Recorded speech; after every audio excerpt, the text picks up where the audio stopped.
If you're just starting out with investing, there's this one huge question that everybody asks when they begin.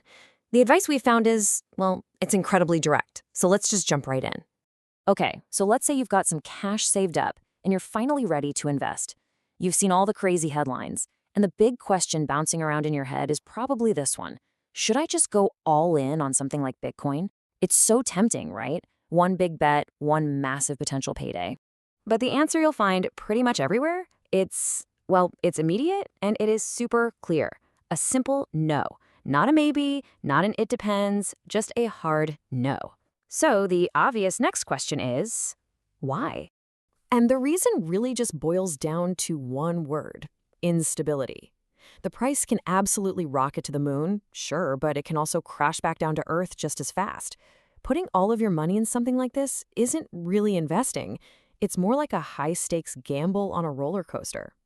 All right, fine. So Bitcoin's off the table. What about something more solid? Something you can actually touch, like real estate.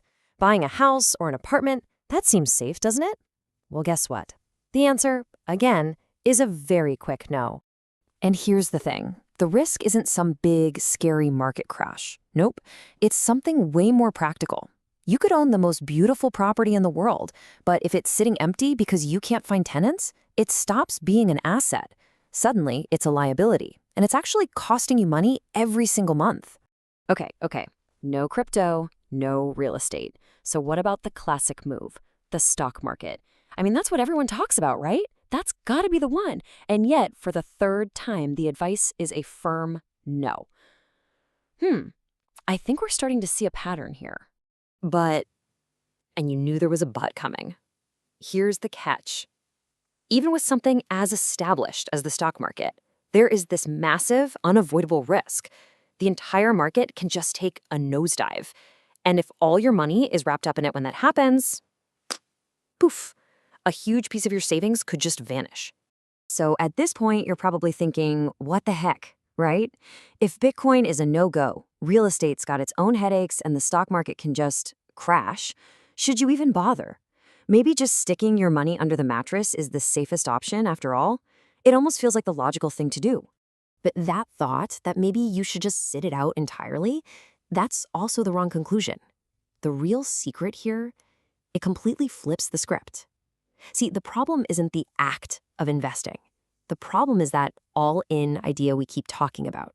And this is the solution. It is so simple, but so powerful. It's not about finding that one perfect winner, because you don't have to. The answer isn't to invest in nothing. It's to invest in, well, everything.